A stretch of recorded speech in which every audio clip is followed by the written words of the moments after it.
പരിശുദ്ധാത്മാവേ എന്നിൽ വന്നു നിറയണമേ. പരിശുദ്ധാത്മാവേ കൃപ ചൊരിയണമേ.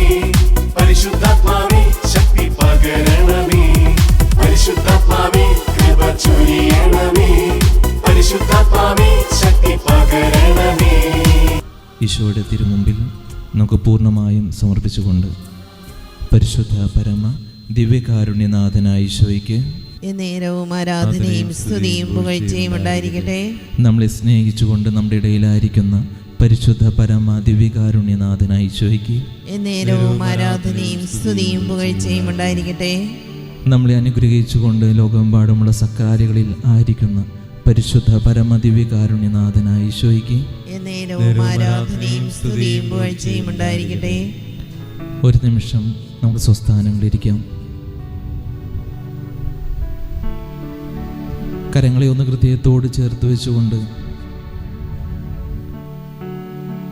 കണ്ണുകൾ അടച്ച് ഈശോയുടെ മുമ്പിൽ സ്വസ്ഥമായി നമുക്കൊന്നിരിക്കാം.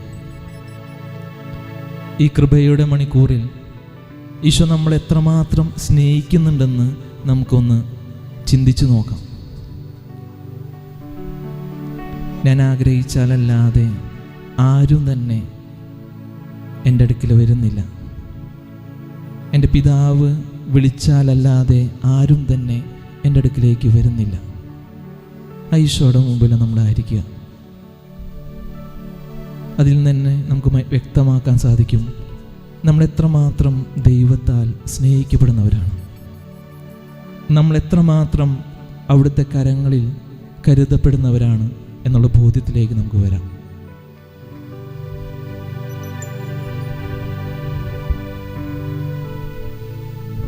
പരിശുദ്ധ പരമമായി കാരുണ്യമായി ഈശോ നമ്മുടെ മുമ്പിൽ അണയുമ്പോൾ നമ്മൾ ചിന്തിച്ചു നോക്കാം, ഞാൻ എത്രമാത്രം ഈ ഒരു സ്നേഹത്തിന് യോഗ്യനാണ്, യോഗ്യയാണ്.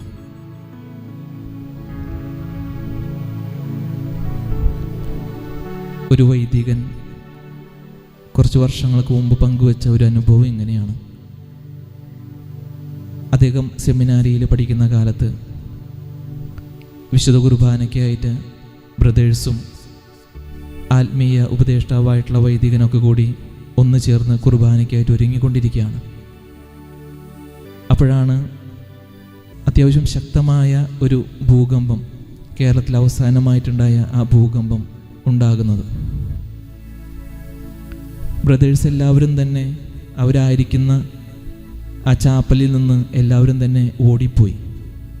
സെമിനാരിയുടെ പുറത്ത് മുറ്റത്തായിട്ട് എല്ലാവരും കൂട്ടം കൂടി നിൽക്കുമ്പോൾ അവർ നോക്കുമ്പോൾ ഒരാൾ മാത്രം കാണുന്നില്ല. തങ്ങളുടെ കൂടെ ഉണ്ടായിരുന്ന വൈദികനെ മാത്രം കാണുന്നില്ല.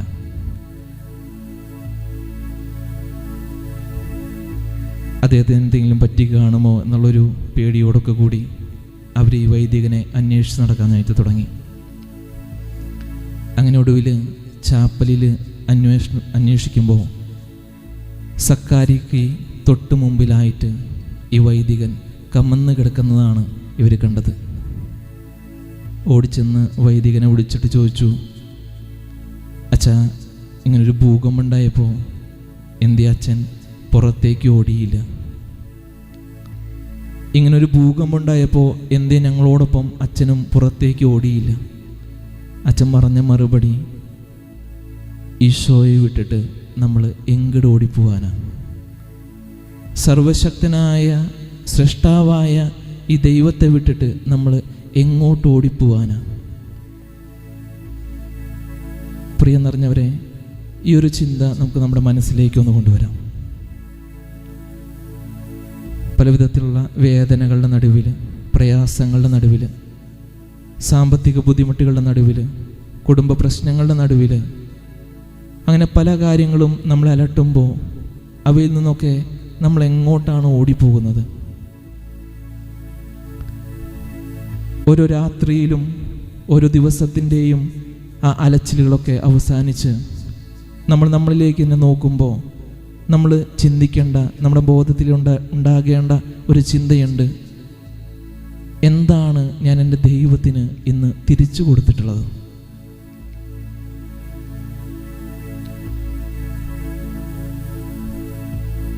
ഞാൻ എന്താണ് എൻ്റെ ദൈവത്തിന് തിരിച്ചു കൊടുത്തിട്ടുള്ളത്?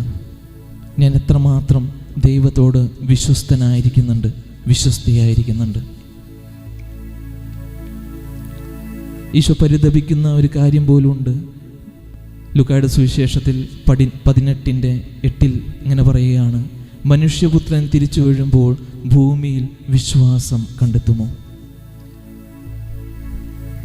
ശിഷ്യന്മാർ ഈശോയോട് പറയുന്നുണ്ട്, ഞങ്ങളുടെ വിശ്വാസം വർദ്ധിപ്പിക്കണമേ. നമ്മുടെ ഓരോരുത്തരുടെയും ഉള്ളിലുണ്ടായിരിക്കേണ്ട ഒരു പ്രാർത്ഥന അത് തന്നെയാണ്, കർത്താവേ ഞങ്ങളുടെ വിശ്വാസം വർദ്ധിപ്പിക്കണമേ. ഞങ്ങൾ പങ്കുകൊള്ളുന്ന വിശുദ്ധ കുർബാനയും ജപമാലയും ഞങ്ങൾ അനുഷ്ഠിക്കുന്ന ഉപവാസങ്ങളും എല്ലാം ഈ ഒരു വിശ്വാസത്തിലേക്ക് ഞങ്ങളെ കൂടുതൽ അടുപ്പിക്കുന്നതായി തീരാനായിട്ടുള്ള ഒരു വലിയ കൃപ ഇന്ന് ഞങ്ങൾക്ക് ഓരോരുത്തർക്കും തരണമേ. ഈ ഒരു നിമിഷം നമ്മുടെ ഏതെങ്കിലും ഒരു നിയോഗത്തെ ഈശോയുടെ കരങ്ങളിലേക്ക് സമർപ്പിക്കാം. ഈ ഒരു കരുണയുടെ മണിക്കൂറിൽ ഈശോയെ, ഈ ഒരു നിയോഗത്തെ പൂർണ്ണ വിശ്വാസത്തോടെ ഞാൻ അങ്ങയുടെ കരങ്ങളിലേക്ക് സമർപ്പിക്കാം. അതെന്ത് തന്നെ ആയിക്കൊള്ളട്ടെ, നമുക്ക് പൂർണ്ണ മനസ്സോടെ ഈശോയുടെ കരങ്ങളിലേക്ക് സമർപ്പിക്കാം. അതോടൊപ്പം ഒരു വ്യക്തിയെ കൂടി നമുക്ക് ഈശോയുടെ കരങ്ങളിലേക്ക് സമർപ്പിക്കാം. ഞാൻ കണ്ടുമുട്ടിയിട്ടുള്ള, ഞാൻ അറിയുന്ന, ഒരുപക്ഷെ എൻ്റെ ഭവനത്തിലോ ഭവനത്തിനടുത്തുള്ള ഇടങ്ങളിലൊക്കെ ആയിരിക്കുന്ന വിശ്വാസത്തിൽ നിന്ന് അകന്നുപോയ ഒരു വ്യക്തിയെ ഈശോയുടെ കരങ്ങളിലേക്ക് സമർപ്പിക്കാം. ഈശോയെ, എനിക്ക് നൽകുന്ന വിശ്വാസത്തിൻ്റെ അതേ അളവിൽ ആ വ്യക്തിയിലും തമ്പുരാനെ നീ വിശ്വാസം വർദ്ധിപ്പിക്കണമേ എന്നാഗ്രഹിച്ചുകൊണ്ട് നമുക്ക് ഇങ്ങനെ പാടാം. എൻ്റെ വിശ്വാസം വർദ്ധിപ്പിക്കണേ, എൻ്റെ വിശ്വാസം വർദ്ധിപ്പിക്കണേ. ഏറ്റുപാടാം. എൻ്റെ വിശ്വാസം വർദ്ധിപ്പിക്കണേ, എൻ്റെ വിശ്വാസം വർദ്ധിപ്പിക്കണേ, എൻ്റെ വിശ്വാസം വർദ്ധിപ്പിക്കണേ, എൻ്റെ വിശ്വാസം വർദ്ധിപ്പിക്കണേ. നമ്മുടെ പ്രത്യേകമായ നിയോഗങ്ങളെ ഈശോയുടെ കരങ്ങളിലേക്ക് സമർപ്പിക്കാം. ഈശോയെ, ഒരു തരി കൂടി വിശ്വാസം ഞങ്ങളിലുണ്ടാകാനായിട്ട്, ഒരു തരി കൂടി വിശ്വാസം ഞങ്ങളിലുണ്ടാകാനായിട്ടുള്ള ഒരു വലിയ കൃപ ഞങ്ങൾക്ക് ഓരോരുത്തർക്കും നൽകണമേ എന്ന് പ്രാർത്ഥിച്ചുകൊണ്ട് കരങ്ങളെ അല്പം ഉയർത്തിപ്പിടിച്ച് നമുക്ക് അതരം തുറന്ന് ഈശോയെ നമുക്കൊന്ന് സ്തുതിക്കാം. Hallelujah, hallelujah, hallelujah. യേശുവേ ആരാധന, ആരാധന, ആരാധന, ആരാധന. യേശുവേ ആരാധന, ആരാധന, ആരാധന, ആരാധന. യേശുവേ ആരാധന, ആരാധന, ആരാധന, ആരാധന.